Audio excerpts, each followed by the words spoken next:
What's up, everybody? Welcome to the Troy Kurtz Podcast. We talk all things real estate, business, and entrepreneurship. Today, I've got a very, very special person. Somebody who we've had lots of knuckle drag out fights. We've made a lot of money together, and we've grown together. I feel like he's a brother of mine. He's coming to be our speaker at our Vegas Mastermind. First time in Vegas together, even though I lived here for 15 years, he never came and visited me. But it's Alain Harpin from Gulfport, Mississippi, man. Alain, welcome. Thank you, Troy. It's good to be here. Man, so do you remember the fateful day?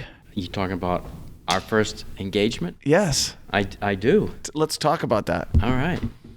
Talking about like when you came to my actually, office? first, let's go backwards and talk about, before we get into that, let's talk about who Alain Harpin is. Okay.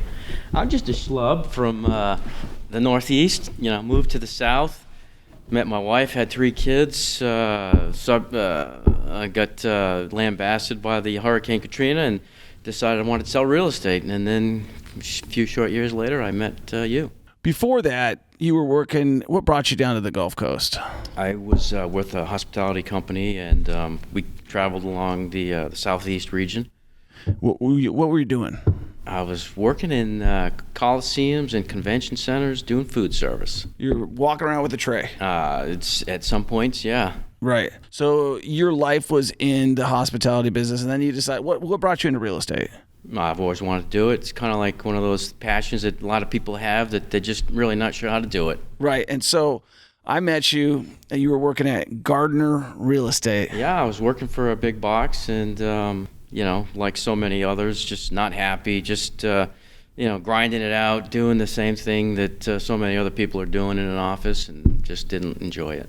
Right. So, God, what year was that? That was 2011. 2011, man. So Spring.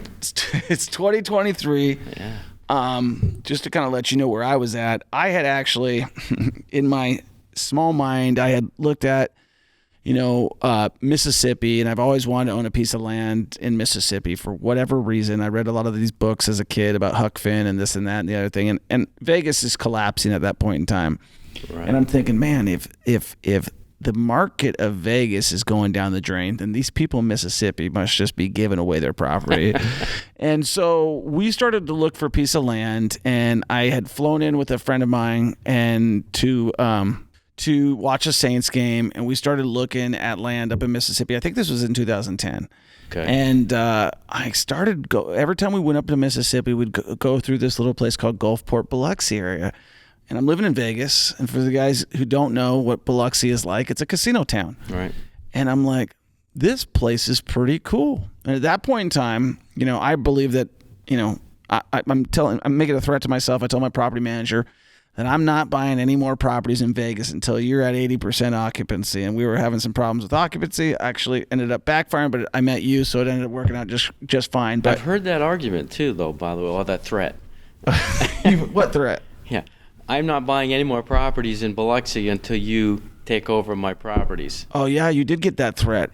You did, because the problem was Alain had 25 properties right under rental management, and none of them were mine. And I'm like, dude, and I've got Tom and Becky Hudgens managing my properties, and I'm buying everything through Alain. And I just told him, I said, I can't buy any more. I remember the day.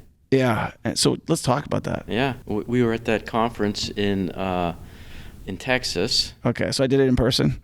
Oh, yeah. Okay. We were at the conference in Texas. Okay. Did the REO conference. Yeah, that REO conference. And you and John cornered me and just said, listen, we got a proposition, and I think it's going to work out for you, Alain. And I was really at a crossroads because I wasn't sure. 25 properties is a burden if you're just a realtor, because you got to manage everything, including the repairs and maintenance, which is really what just drags you down. You can't devote any time to selling property.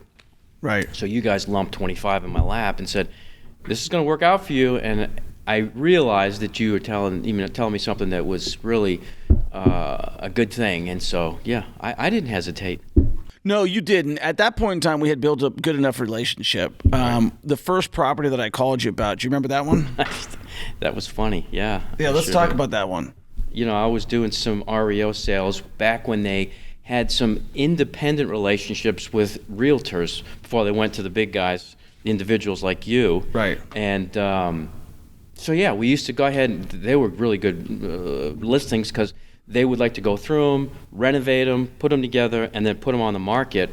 And so they were a really good buy, and they were in great condition. And then you gave me that call that one day. Right. That property, 1108 Beach Avenue. Yeah. I called you. I asked you a bunch of questions. Yeah. And you gave me the answers. Yeah. And then I put the ad on, I think, Craigslist to see if you were telling me a bunch of BS. I asked you, like, how easy is it to get people out of the property? You're like, it's not too hard. I'm like, how much is the rent going to be? And you told me the rent. And so I went and put that on there. I went and researched the laws. You end up being right. So we bought that house. Mm-hmm.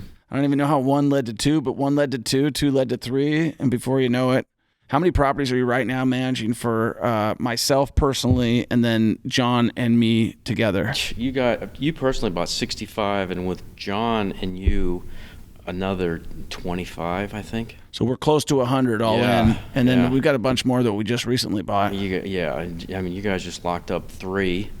Right. And you're trying to take down a 4th that we put in an offer on today. So yeah, you're on fire.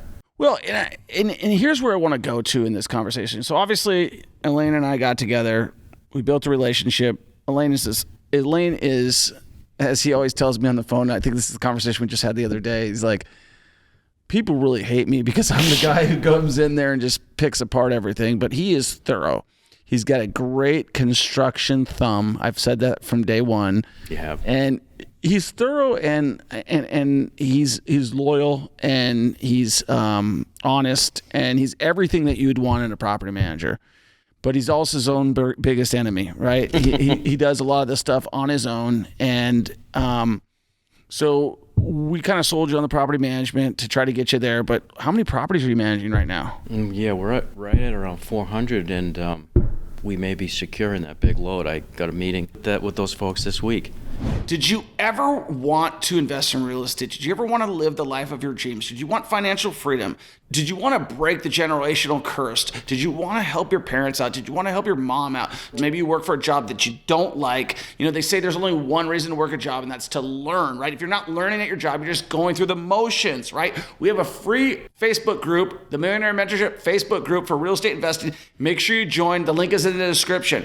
If you want to schedule a free call with me and my team and you actually want to start, I would suggest you do so. We have helped hundreds of people change their lives, and all they had to do was get started. They booked a call with me and my team, and they got the ball rolling. And I'm so confident that if you don't get your first or next investment property within the first 90 days, you don't pay, and I'll give you $1,000 cash. That's how confident I am. Obviously, you got to take action. You can't just do nothing and expect that to happen, but that's life. Life's all about taking action. Make sure you give this podcast a 5-star review, share it with a friend, and take action. So you got a final meeting, and you're going to be picking up another 70. Is that business running itself now? It is finally really going under its own steam. You know. Yeah. Woo woo, Diana. Well, yeah. Well, they circled with me about the properties that I have just bought. They're like, hey, what are you going to do on these ones? And they copied you on it, I think. Right. So that was. Yeah. They're all over you now. I just tell them, you guys need to reach out. I love that. Okay, so they're on top of me. So now you're doing 450 rentals. Now, tell me where your real estate career is right now. Are you slinging houses every day now? No, that's like, the furthest thing from my mind, honestly. As a matter of fact, I just peeled off a showing yesterday to a friend of mine who's an agent. I just cannot devote any time to showing property, and nobody turns away $1 unless there are 2 other ones that you're tripping over. Right. And so I can just remember so many times you telling me you're going to get to that point where you're just going to have to push it away, as you did. And so right now I'm really away from the traditional type of listing stuff, but we're trying to take down properties for our own rental inventory. We're trying to flip houses, and it's going fun. It's exciting. So you're going through the process. You're pretty much what's the word? very consistent is the best way to say it. Yeah, I'm that turtle, as you like to call me. You're a turtle, but I would say like you just recently moved out of your own house. Like you're the type of guy who's going to live in a house till he dies. You know what I mean? I had no plans to move out of my house. You're right. And then you made a big mistake and you flipped the house right next door and your wife saw it, right? That's right. And so you ended up moving into that house. That's right. We did. So how has flipping and investing in real estate changed your life? Well, in many ways, it's very exciting. It's, it appeals to, a lot of different things in people that have that entrepreneurial spirit. You get to create, you get to manage, you get to make money, and you get to improve on your community. And so, obviously the biggest driving force is going to be the fact that, you're chasing after that financial freedom, but it's so very rewarding to be able to be part of something that's, that's much bigger than a sale. Right. The sale ends, it recycle, do it again. Right. And now you've done some pretty big flips too. Like, do you remember your first one? I do. Yeah, it took me a whole year to flip that house. Tell me, like, what went wrong there? What were your big learning lessons on that? So... What year was that, by the way? That was like, what was that, 16? Okay. So, it's like anything. You get on the bike, you start pedaling, you really don't know where you're going, you're really having trouble staying up. And the whole thing about that business is that contractors make or break you. Right. You're the guy with all the risk. I'm quoting you here. You're holding all the paper, and you're at the mercy of all these variables. And when the contractor doesn't show up, your nickel is still flipping, losing a penny a day, so to speak. So until you have that right guy, you just can't get it done. Right. And that was my big problem there. Right. And so that one got done. You made money on that one? We did. I didn't make a ton of money, but we learned how to do the flip. We made, not that these numbers really make any sense, but I think we made about $35,000 on this flip. We spent more than we should have, as you hear all the time. But we flipped it. It was a beautiful little house. And so the one thing is that, we could feel really good about the fact that we left the neighborhood better than we found it. Right. We do that all the time. All the time. We don't buy turnkey stuff. Right. We try to. Yeah, if you can get it for the same price, right? Right. So now you're flipping, and how many flips did you do last year? I think we did 4 or 5. Was that better income than you had made your previous years? Yeah, I got whacked. Yeah, you get what you do is you get ahead of yourself and you forget about the tax implications. You're learning how to do one trade, and then you forget about the other trade, and that is that the IRS is right behind you watching every nickel you make. And so it's like now you have to learn how to shelter your income legally. Absolutely. Right. And so you're getting that figured out now. So I got that. I got the best financial guy out there right now, the accountant from, and that was your recommendation. Yeah, I truly believe that. I've been through a bunch of them, and he actually owns some properties that you manage, right? Of course. It's just like this nepotistic. God, yeah, we are just all attached at the hip. It's a good thing we're all honest and we look out for each other, because these things can go bad sideways really fast. 100%. Right? Yeah, it can. If you've got somebody in there who's not an honest guy, looking out, cooking the books. Oh my God. And that's why we had you come and speak at this event, because when we talk about, and I'm not going to just lump you into the category of a property manager, I'm going to say somebody that cares. The fact that you just happen to have a business now that manages my properties because you care. And that business is one you can cheat the crap out of your customer. Right. You could, property, you could repair them to death. You can there's a million different ways. There are so many ways you can hide money. Right. Yeah. There's a million ways as you can hide money. So having somebody who's honest and trustworthy, that's not going to rob you in the middle of the night, is something that we're looking for. Right. What piece of advice would you have? Because you also kind of started late. Like, I did. in your life. I did. How old are you right now? Dude, I'm 59. 59. Yeah, when you and I met, I was, I think, like 47, and you're like, you're 50? And I was like, dude, don't push me that far. But yeah, I mean, I started late. I had a 20-year career in hospitality. I mean, it took. I had a good income there, but I wasn't ever happy. Right. But anyway, yeah, where were we at in that question? Well, I was just saying, like, that you didn't start, like, people sometimes think it's too late. Oh yeah, yeah. I mean, I started. I think the first house I sold, I was 42, and then so. Yeah, I was like way late to the party, but that's kind of been the story of my life. I've always been, last but not least. The turtle in the hare. I'm always the turtle. But I get advice for people that it sounds like what you're saying, and that is it's never too late to reinvent yourself, to change gears and to follow your dreams. Yeah, and I think the other thing to say is, like, if you didn't, it is too late. You're right. Right, like if you didn't. 17 years had gone by. Right. Now look, I'd be like miserable. Right. And look at all the opportunity I would have passed up. And look at where you're at right now. Do you think you're in control of your life now? Yeah, I'm in a lot more control than I was 17 years ago. And while there are lots of things that are still beyond my reach, yeah, I feel much better about the direction of things. Right. And when you say like the directions of things, what are your goals? I know you've got one big goal, which is, go ahead and tell them what it is. Well, I'm at that age where I have to start, think about retiring, right?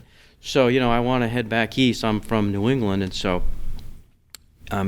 as I've told many friends lately, it seems, I've been on this long walk, and I'm finally coming back home. And so I want to retire back east. I want to retire on the East Coast of Massachusetts, and so a goal of mine is to buy a house, on the water or close to it on the Northeast Seaboard, and so that's one of my goals.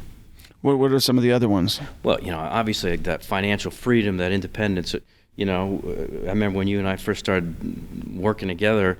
When I went out on my own, I was like, there's a company out there, and they've got 800 rentals, and I can just remember you saying, yeah, you're gonna have 500 someday, Alain. You watch. And I was, those kinds of things were just beyond my, beyond my scope. And but you just keep your head down and you keep working towards it. And you got great. If you have great leadership and examples to follow, like you, and I mean that sincerely, because you are a very good friend. You get to follow in people's footsteps. So, some of that goal is to obviously build my personal rental portfolio, to continue doing the flip thing. I'd like to have a flip program, right? So that, like, I'm not raking lawns anymore, touching. You kind of like that, dude. I'm just kind of a glutton for punishment. But that kind of thing. Right. So, how many rentals are you at right now? You mean what, like my personal stuff or just in general? Personal. I think we're at about 12. I think I just told you last week, we just picked one up about 2 weeks ago, and we put a new roof on it, painted it inside and out. We're refinishing the floors, and it'll be ready for service in, I don't know, 2 weeks. What'd you pay for it? Paid $50,000 for it. What'd you put into it?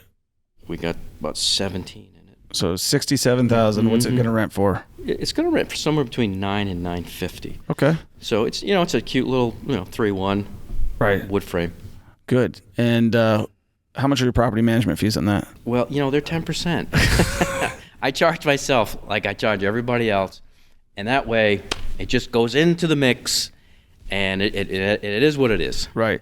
And the funny thing is, like, people told me before, it's, you always got these outside peanut gallery people, and I always tell them, they're like, well, what are you paying in property management? Mm-hmm. Say I'm paying 10%.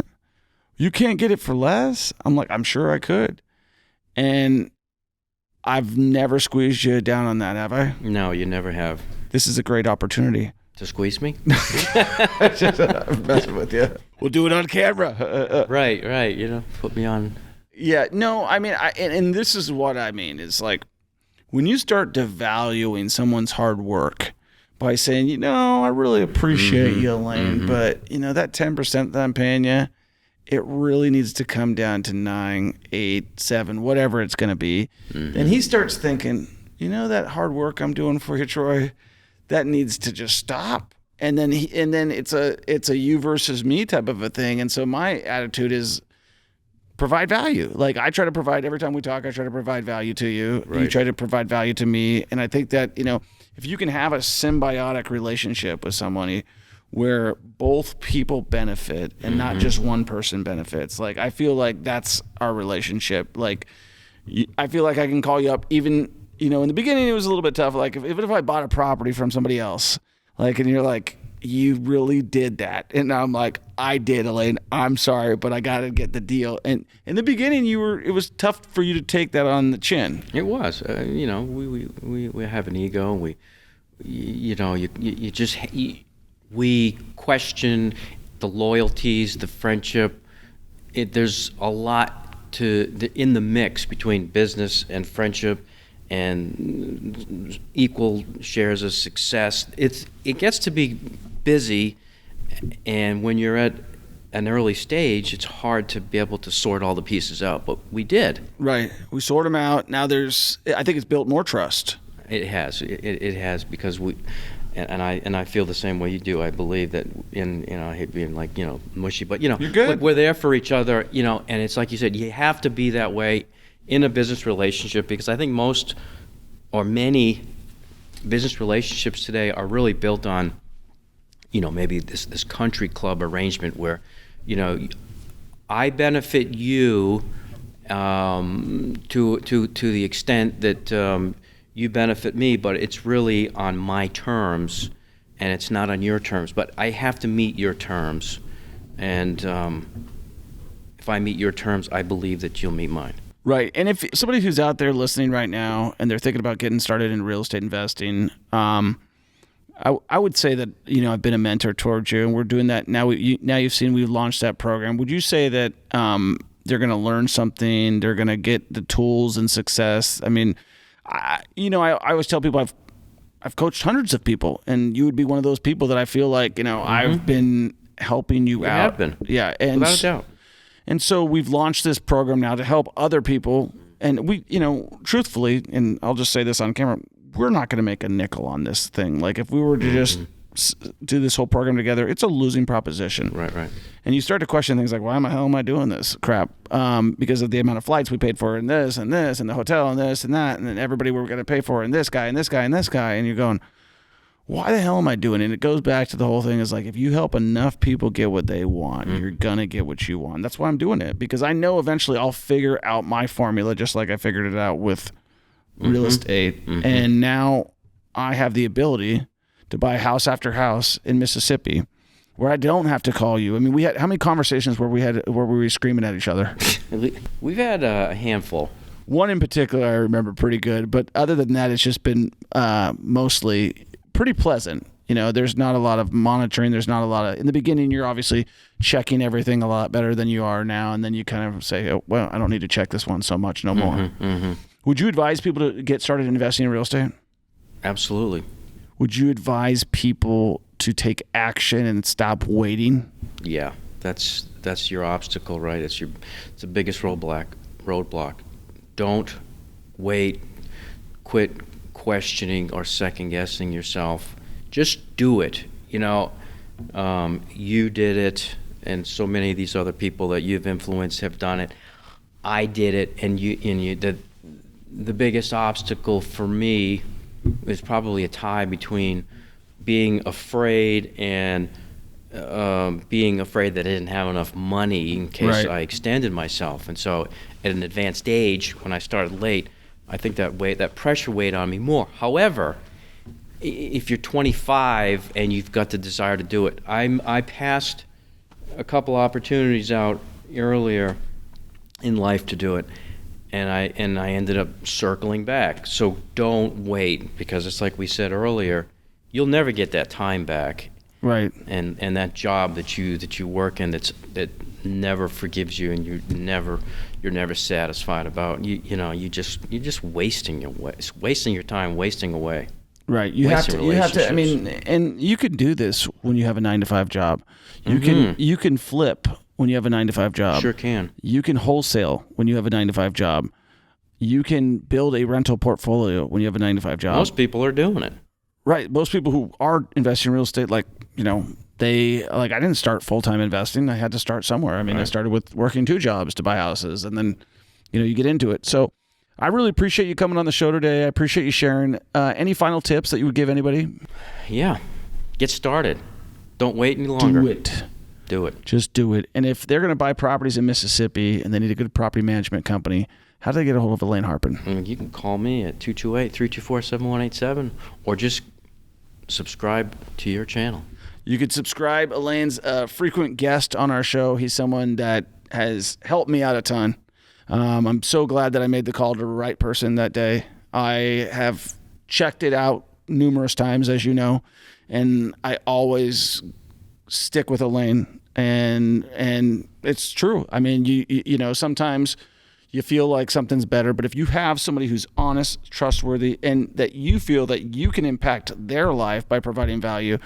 We've gone on runs together. We've gone on trips together, and now you're here in Las Vegas speaking at our event as the property management expert, because you are. And a couple of those TikTok things that we put out there went viral because your advice is so sound. And I can tell by the way you talk that you think about what you're saying versus just saying it. And you're well read, you're well respected, and you deserve as much success as anybody does out there. And I hope to see you get that house in the northeastern seaboard. We've got another New Hampshire right behind me here. Nice. And yeah, man, it's cool, man. It's cool to see real estate change so many lives, and it's cool to see us 12 years later. Still doing it. Still doing it. I love it, man. All right, man. Appreciate it. Cool. Have you ever wanted to start investing in real estate, but you just don't have the time? You don't have the ability to get started, but you got the capital, right? And you want all of the advantages that the capital offers you. Well, I started a fund, and you can invest with me and my team. In fact, I'm in one of the buildings that I bought using my own money, but you could invest and actually get the benefits of investing with me and my team. Well, you got to be an accredited investor, and you've got to go to our website. I'll include the link in our bio, and you could start investing with us. It's super cool. We're going to do a lot of cool projects in Kansas City and around the country, and you'll be able to be a part of it. Make sure you give this podcast a 5-star review, share it with a friend, and take action.